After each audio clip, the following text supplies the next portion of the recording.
cabinet বৈঠক অনুষ্ঠিত কৰো আজি যদিও আমি দেৰগাঁৱত কেবিনেট বৈঠকখন অনুষ্ঠিত কৰিছো এখন গোলাঘাট জিলাৰ কেবিনেট বৈঠক নহয় ভৱিষ্যতে আমি পূজাৰ সময়ত গোলাঘাট জিলাত কেবিনেট অনুষ্ঠিত কৰিম আজি আমাৰ মন্ত্ৰী বিধায়ক সকলো যোৰহাটত থাকিব তাৰ সুবিধা লৈ আৰু মই যেহেতু দেৰগাঁৱত আছো তাৰ সুবিধা লৈ আমি কেবিনেট বৈঠকখন অনুষ্ঠিত কৰিছো গতিকে গোলাঘাট জিলাৰ বিষয়ে আজি আমি ইয়াতে একো আলোচনা নকৰো গোলাঘাটত যেতিয়া কেবিনেট পাতিম সেই সময়ত আমি গোলাঘাট জিলাৰ বিষয়ে আলোচনা কৰিম আজি আমাৰ কেবিনেটত কেইটামান গুৰুত্বপূৰ্ণ সিদ্ধান্ত লোৱা হৈছে আপোনালোকে জানে যে অসমত এতিয়া বহুখিনি উদ্যোগ আহিছে প্ৰাইভেট বিজনেছ আহিছে তেওঁলোকে চৰকাৰৰ পৰা PSU বিচাৰি থাকে যে আমাক প্ৰাইভেট সিকিউৰিটি আমাক PSU দিব লাগে বহুত ক্ষেত্ৰত আন বিষয়াসকলে বা আন ব্যক্তিসকলেও PSU বিচাৰে এতিয়া চৰকাৰে এটা আজি সিদ্ধান্ত লৈছে যে কোনোবা ব্যক্তিৰ যদি থ্ৰেট পাৰসেপশন থাকে তেওঁ আমাক PSUৰ বাবে আবেদন কৰিব পাৰিব কিন্তু PSU জনৰ সম্পূৰ্ণ দৰমহা সেই ব্যক্তিজনে দিব লাগিব অৰ্থাৎ ধৰক এতিয়া জাগিৰোডতে সেমিকন্ডাক্টৰ ইন্ডাষ্ট্ৰি আছে তেওঁলোকৰ বিষয়াসকলে কব আমাক PSU দিয়ক আমি PSU দিম কিন্তু আমাক 75000 rupees মাহত চৰকাৰক দিব লাগিব তাৰ মানে it will be paid PSU কিন্তু paid PSU হলেও সকলোৱে নাপায় যাৰ থ্ৰেট আছে ভাবুকি আছে জীৱনৰ প্ৰতি তেওঁলোকেহে পাব দ্বিতীয়তে আজি আমাৰ কেবিনেটত আমি আপোনালোকে জানে যে আমাৰ সুবুৰীয়া ৰাজ্য মেঘালয়ত বহুত বিলাক কনসাৰ্ট হৈ আছে কেইদিনমান আগতে আহমেদাবাদত কনসাৰ্ট হৈছিল কোল প্লে বুলি প্ৰায় GST হোটেলত থকা এই সকলো মিলি গুজৰাটে প্ৰায় এটা কনসাৰ্টতে 600 কোটি টকা উপাৰ্জন কৰা বুলি বাতৰি কাকতত এটা ইম্প্যাক্ট এনালাইসিস ওলাইছিল আজি অসমৰ কনসাৰ্ট ইকনমিৰ ওপৰত আমি বাজেটত কৈছিলো তাৰ আজি আমি পলিচিটো ইয়াত এপ্ৰুভ কৰিছো আৰু আমাৰ নামটো লেখক ডিসেম্বৰ মাহত গুৱাহাটীত আমি এটা ডাঙৰ কনসাৰ্ট এটা অনুষ্ঠিত হ'ব কনসাৰ্ট ইকনমিৰ আধাৰত আৰু কনসাৰ্ট ইকনমিৰ ভৱিষ্যতৰ ভেনু হিচাপে গুৱাহাটী ডিব্ৰুগড় আৰু যোৰহাটক আমি আজি কেবিনেটত অনুমোদন দিয়া হৈছে অৰ্থাৎ যি কোম্পানী কনসাৰ্ট অসমত অনুষ্ঠিত কৰিব আহিব তেওঁলোকক আমি তিনিটা স্থানত কনসাৰ্ট অনুষ্ঠিত কৰিবৰ বাবে আমি ইনস্পায়াৰ কৰিম এটা হল গুৱাহাটী এটা ডিব্ৰুগড় এটা যোৰহাট গুৱাহাটীত ইতিমধ্যে ডিসেম্বৰ মাহত এটা ডাঙৰ কনসাৰ্ট আহিব আমি ভাবু যে মেঘালয়ৰ লগত আমি এটা সুস্থ প্ৰতিযোগিতা এটা কৰিব পাৰিম নহলে গোটেই কনসাৰ্ট ইকনমিটোত অসম সম্পূৰ্ণৰূপে ইমান দিনে বাদ পৰি আছিল আজি আমাৰ কেবিনেটত এটা সিদ্ধান্ত লোৱা হৈছে যে আমাৰ চাহ বাগানৰ শ্ৰমিকসকলৰ যিটো মজুৰি 250 টকা প্ৰতি দিনত হ'ব লাগে কিন্তু ATCL অসম চাহ বাগিচাৰ গাৰ্ডেন সমূহক আমি 220 টকা দি আছিল 1 অক্টোবৰৰ পৰা আমি যিটো কনসাৰ্টৰ নামটো 1 অক্টোবৰৰ পৰা আমি অল জিমানখিনি চাহবাগী অসম চাহ নিগমৰ বাগিচা আমি বৰ্তমান চলাই আছো সকলোতে 250 টকা যিটো নটিফাইড ৱেজ আমি 1 অক্টোবৰৰ পৰা দিবৰ বাবে সিদ্ধান্ত লৈছো নুমলীগড় ৰিফাইনাৰীত আপোনালোকে জানে যে আমাৰ 26% অংশীদাৰিত্ব আছে নুমলীগড় ৰিফাইনাৰীত বিভিন্ন বিকাশ আৰু উন্নয়নৰ কাম চলি আছে নুমলীগড় ৰিফাইনাৰীত আমাৰ শেয়াৰ অফ ইনভেষ্টমেন্ট এটো লাষ্ট এণ্ড ফাইনেল কল বুলি কোৱা হয় 205 কোটি টকা ৰাজ্য চৰকাৰে দিবৰ বাবে সিদ্ধান্ত গ্ৰহণ কৰিছে আজি আমাৰ কেবিনেটত অসমত সোলাৰ পাৱাৰ জেনাৰেশনৰ যিখন প্ৰমোশন পলিচি সেই প্ৰমোশন পলিচিখনো আজি কেবিনেটে এপ্ৰুভ কৰিছে আপোনালোকে জানে এটা 1985 চনতে কাজিৰঙাৰ ষষ্ঠ যেটো আমি ইয়াক ক'ব গ'লে এডিশন বুলি কওঁ যেটো 6th এডিশন 1985 চনতে তাৰ খসৰা প্ৰকাশ কৰা হৈছিল আজিলৈকে তাক চূড়ান্ত ৰূপ দিয়া হোৱা নাছিল আজি আমাৰ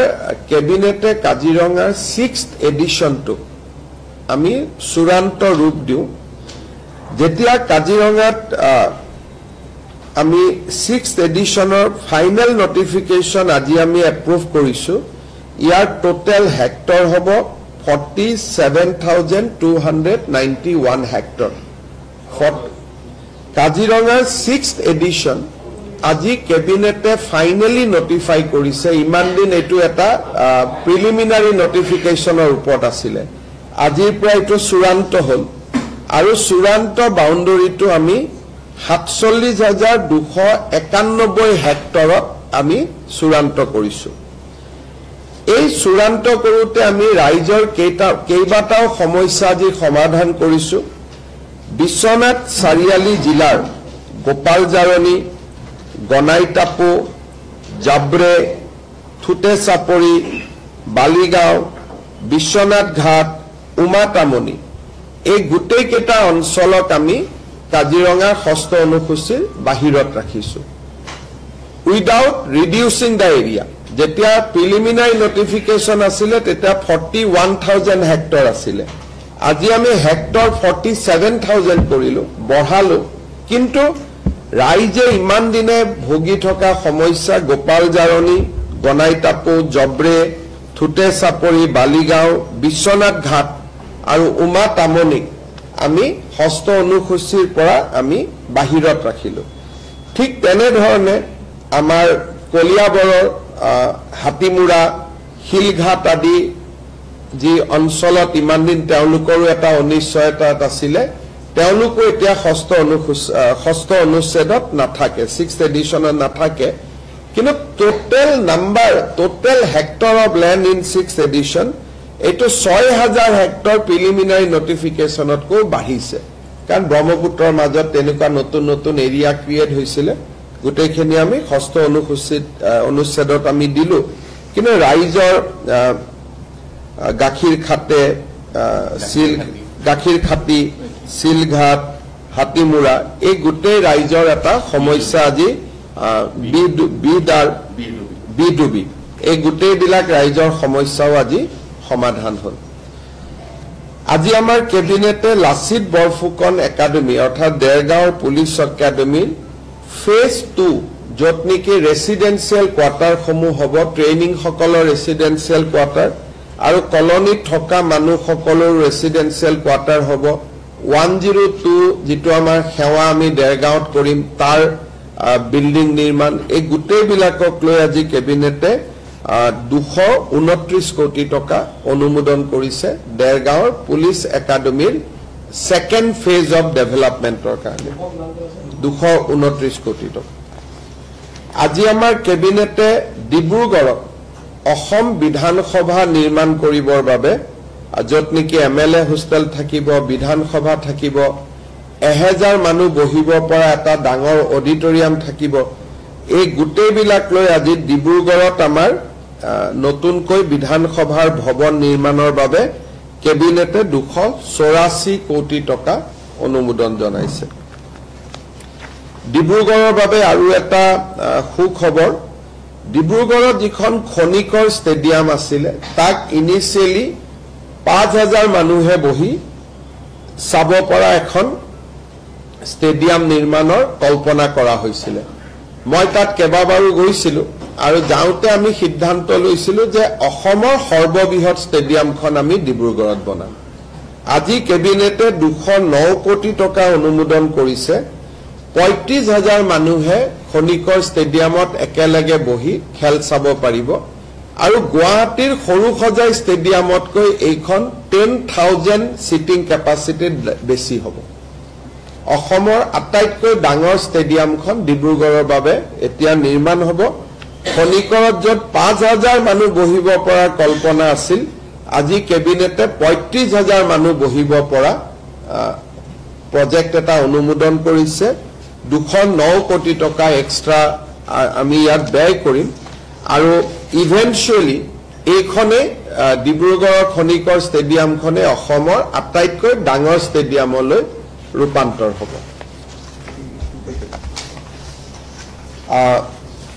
আমাৰ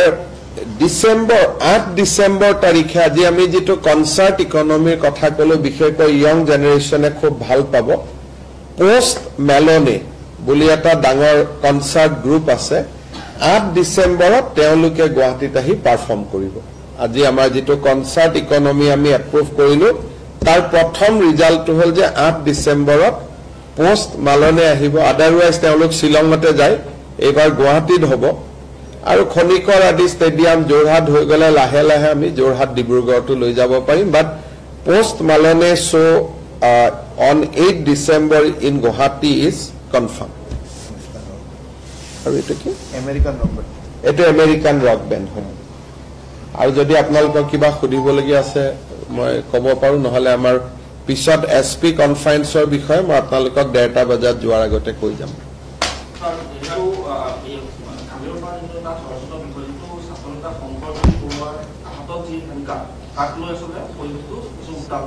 সব কথাটো এনেকুৱা তেখেতৰ বিৰুদ্ধে 307 ধৰা যেটো পুৰণা আইপিসি এটো এটা attempt to murder case register হৈছিল attempt to murder case register হলে তেওঁলোকৰ তেনেকুৱা আসামিক মাৰ্ডাৰ কেছ বা অ্যাটেম্প্ট টু মাৰ্ডাৰ কেছৰ আসামিক হ্যান্ডকাফ লগোৱাটো পুলিচৰ দায়িত্ব পুলিচে লগাব লাগে কিন্তু শংকৰজ্যোতি বৰুৱাৰ যেটো প্ৰতিষ্ঠা বা তেখেত এগৰাকী ছাত্ৰ নেতা আছিল আৰু স্বাভাৱিকভাৱে তেওঁ কতো পলাই আদি যোৱাৰ সম্ভাৱনা নাথাকে সেইকাৰণে মই নিজে এসপি ডিব্ৰুগড়ক ফোন কৰি কৈছো যে তেখেতক আপোনালোকে যাতে হ্যান্ডকাফ নলগায় কিন্তু অ্যাটেম্প্ট টু মাৰ্ডাৰ কেছৰ আসামি হলে হ্যান্ডকাফ লগালে আইনমতে কোনো তাত ভুল নহয় কিন্তু তেখেতৰ প্ৰতিষ্ঠাৰ প্ৰতি লক্ষ্য ৰাখি মই নিজে ইন্টাৰফেয়াৰ কৰিছো আৰু মই নিজে কৈছো যে এইবিলাক নকৰিব আৰু কোৰ্টৰ পৰা যোৱাৰ সময়ত তেওঁ হ্যান্ডকাফ লগোৱা নাই এগৰাকী মহিলাই অসমীয়া লোকক লৈ পেলাই মন্তব্য কৰা দেখিবলৈ পোৱা গৈছে ফ্ৰী মেক হাতা এনেকুৱা এতিয়া মই নাজানো মই খুদিলে চাই লম কিন্তু কোনোবা এগৰাকী কৰবাত মহিলাই কিবা কলে আৰু অসমীয়াত এনেকুৱা হৈ যাব নেকি आप लोग क्यों ये सब में पढ़ते हो कांग्रेस नेता उधर नेता आज इतना कैबिनेट का बात बोला वही पब्लिश करिए अरे भाई मैं मल्लिकार्जुन खड़गे कुछ बोला है उनका रिप्लाई देने के लिए दिल्ली में हमारा स्पोक्स पर्सन लोग है ना तो मैं तो आउट ऑफ टर्न नहीं बोलता हूँ ना मैं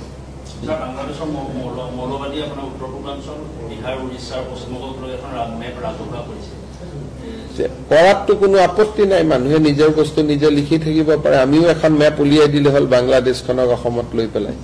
মেপ বনোৱাত কাৰ আপত্তি আছে মেপটো আমেৰিকাকো ভাৰতৰ লগত লৈ পেলাই বনাব পাৰে কিন্তু বনালে হ'ব নি গতিকে আমাৰো পুৰোহিত তেওঁলোকৰ মৌলানাই বনাইছে গতিকে আমাৰো পুৰোহিত বা পণ্ডিত বা বিদগ্ধ বাকি ব্যক্তিসকলে আমাৰো এখন মেপ বনাব লাগে চিটাগং পোৰ্টক অসমক লৈ পেলাই এখন আমি উলিয়াই দিব লাগে সৰকাৰেতো নোৱাৰে কিন্তু পাব্লিকেটো কৰিব পাৰে চিটাগং পোৰ্টখনক অসমত দেখুৱাই পেলাই আমিও আমাৰ মেপ এখন উলিয়াই দিব লাগে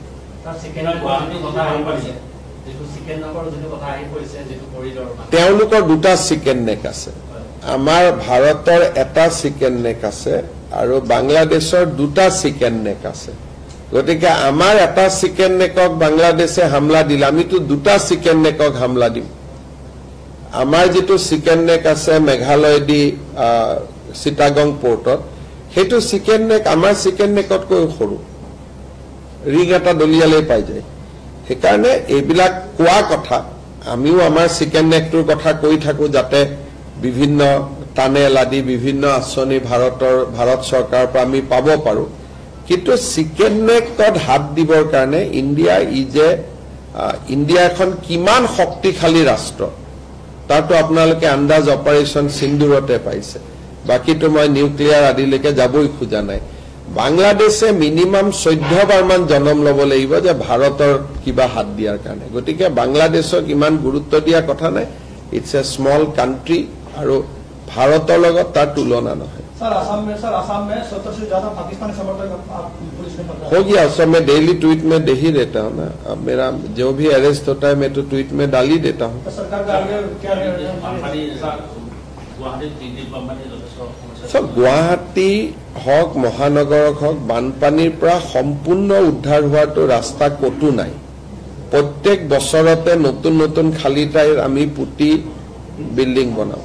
যোৱাকালি মই আহোঁতে চাই আহিছো আগতটো USTM আছিলে এতিয়া আৰু দুটা ডাঙৰ ডাঙৰ বিল্ডিং তাত পাহাৰ কাটি মেঘালয়ত বনাই আছে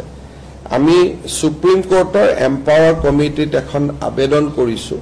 আমি লাগি আছো যাতে তেওঁলোকে আহি পাহাৰখিনি পৰ্যবেক্ষণ কৰে আৰু মই ভাবো যে 2-3 মাহৰ ভিতৰতে আমি এটা ভাল খবৰ পাম সুপ্ৰিম কোৰ্টৰ যিখন এম্পাৱাৰ কমিটি তাত আমি আবেদন কৰিছো যে মেঘালয় এনেকে যদি পাহাৰ কাটি থাকে এসময়তো গুটে গুৱাহাটীখন সাগৰ হৈ যাব এতিয়া বান্দৰৰ সমস্যা সমাধান কৰাৰ এটাই ৰাস্তা হৈছে যে তেওঁলোক হয় মাৰিব লাগিব নহলে তেওঁলোকক ধৰি বান্ধি বেলেগ হস্পিটালত বনাই অভয়াৰণ্যত পঠাব লাগিব অভয়াৰণ্যত পঠালেও ঘূৰি আহে সিহঁতি আগতে 2-3 বাৰ ধৰি পেলাই পঠোৱা হৈছিল ঘূৰি আহে যোৱা কালিও ৰাজ্যে মোক কৈছে বিষয়টো মই আলোচনা কৰিছো ফৰেষ্ট ডিপাৰ্টমেণ্টে ভাবে যে তেওঁলোকে জন্ম আৰু দিব নোৱাৰা যদি ইনজেকচন দিয়া যায় তাৰ পৰা কিছু লাভ হ'ব পাৰে বুলি বিষয়টোলৈ আমি ষ্টাডি কৰিম কালি মোক ৰাজ্যে মই সেনিকলত যাওঁতে উল্লেখ কৰিছে বিষয়টো মই সিৰিয়াসলি লৈছো গৌৰৱগৈ এটা কথা কৈছে সাংবাদিকগৰাকী যে বিজেপি যশৱন্ত সিং এলকে আদবানী কথা নিজে কিন্তু নাই কথা যশৱন্ত সিং নৰেন্দ্ৰ মোদী আদৱানী তেওঁলোকে ৰাইজক দেখাই পেলাই গৈছে সৰকাৰি দায়িত্বত গৈছে গতিকে এই কথাবিলাক ইমান এজন senior MP deputy leader of A party মণিপুৰৰ বিষয়ে ইমান সংসদত কয় তেওঁ যদি আপেল আৰু কমলাৰ পাৰ্থক্য বুজি নাপায় অহাকালি যদি ভাৰত পাকিস্তানৰ কিবা আলোচনা হয় তেলে পাকিস্তানৰ প্ৰধানমন্ত্ৰীটো ভাৰতত আহিব ভাৰতৰ প্ৰধানমন্ত্ৰী পাকিস্তানত যাব কিন্তু ভাৰতৰ প্ৰধানমন্ত্ৰীজন যেতিয়া পাকিস্তানত যায় তেওঁৰ লগত ৰৰ মানুহ থাকে বৈদেশিক পৰিক্ৰমা বিভাগৰ মানুহ থাকে প্ৰধানমন্ত্ৰীজন অকলে না যায় তেওঁ লগত 40-50 জন মানুহ লগত লৈ যায় কি কথা পাতিছে নাপাতিছে ৰেকৰ্ড হয় আৰু দিনৰ পোহৰত যায় এটা যদি আপোনালোকে কয় যে আপেল আৰু কমলাৰ মাজত কম্পেয়াৰ কৰ সেইটো নহয় ৰাষ্ট্ৰৰ দায়িত্বটো আমি তেতিয়া ক'ব পাৰে যে ইণ্ডিয়ান আৰ্মিওটো পাকিস্তানৰ ভিতৰত যায় আক্ৰমণ কৰিবৰ কাৰণে গতিকে ৰাষ্ট্ৰৰ দায়িত্বত যোৱা আৰু সুপে সাপে যোৱাৰ মাজত বহুত পাৰ্থক্য আছে আৰু তেখেতে কোন কোন গৈ আছে তাক জাস্টিফাই কৰিব খুজি আছে তাৰমানে তেওঁ যোৱাটো হয় নেকি কোন নৰেন্দ্ৰ মোদী গৈছে কোনবা RSSৰ মানুহৰ নাম লৈ মই জীৱনতে শুনা নাই কোন তেনেকুৱা মানুহ সেইটোকে তেওঁ বেলেগে যোৱাৰ উদাহৰণবোৰ দি আছে তাৰমানে মোৰ অভিযোগটো আপোনালোকেও আন্দাজ কৰিব পাৰিছে যে মোৰ অভিযোগটো সঁচা এতিয়া সক সেইটোতো আমি কিয় ৰব লাগে সেইটো আমি ডিসাইড কৰিম নহয় তেওঁ সোনকালে কৰোৱাব খুজি আছে যাতে মই প্ৰভুক হৈ কাগজ পত্ৰ নোহোৱাকৈ আপোনালোকক কৈ দিওঁ কিন্তু মইতো 25 বছৰ ৰাজনীতি কৰিলো না কেতিয়া কি ক'ব লাগে তো মই জানো গতিকে আমাৰ ডেট জানুৱাৰীতে 10 সেপ্টেম্বৰ দিছো যেনেকে বিয়া বাৰু কেতিয়াবা আপোনালোকে ক'ব নেকি যে বিয়াখন কিয় ডিসেম্বৰত ঠিক কৰিলে আজিয়ে ক ডেট কাল চাই কৰিব লাগে না গতিকে আমি দিন কাল কৰি 10 সেপ্টেম্বৰটো বান্ধি দিলো এটা তেওঁ কলেও সেইটো আগুৱাই নাহে তেওঁ কলেও সেইটো পিছুৱাই নাহে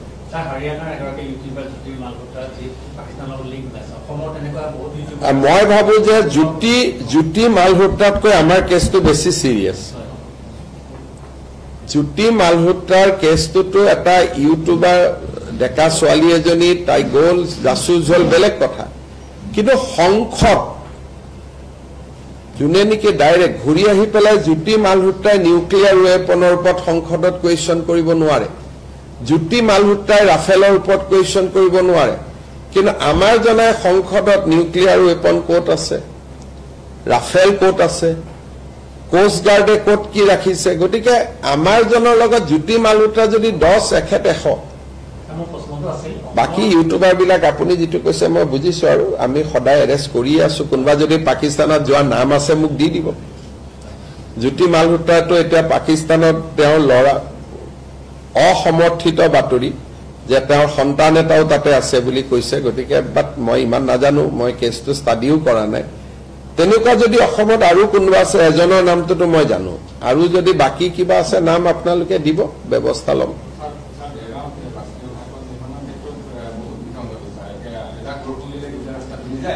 এই কথাটোতো বহুত দিন আগতে আলোচনা হৈছিল যে টাউনৰ মাজেদি এইবোৰ কাৰণে যাব নালাগে টাউনৰ বাহিৰেদি হাইৱেটো যাব লাগে এই কথাবিলাকতো তেতিয়াই বহুত আলোচনা হৈছিল ইয়াতে বহি পেলাই এতিয়া চাওক তেতিয়া হাইৱে মানুহ যেতিয়া আমি একেলগে বহিছিলোঁ তেতিয়া হাইৱে মানুহে এই কথাবিলাকে কৈ আছিলে যে ভিতৰ দিলে গ'লে কি হ'ব বাহিৰ দি গ'লে কি হ'ব এতিয়া এই কথাবিলাক তেতিয়াও আমি আলোচনা কৰিছোঁ কিন্তু এটা দেৰগাঁও ৰাইজৰে দাবী আছিল যে যেনেকৈ আছিল তেনেকেই বনোৱা যাওক যিহেতু বনিলে এটা পানীৰ ঘটনাটো নিৰ্মাণত খেলি মেলি কেনেকুৱা ধৰণৰ কিবা যদি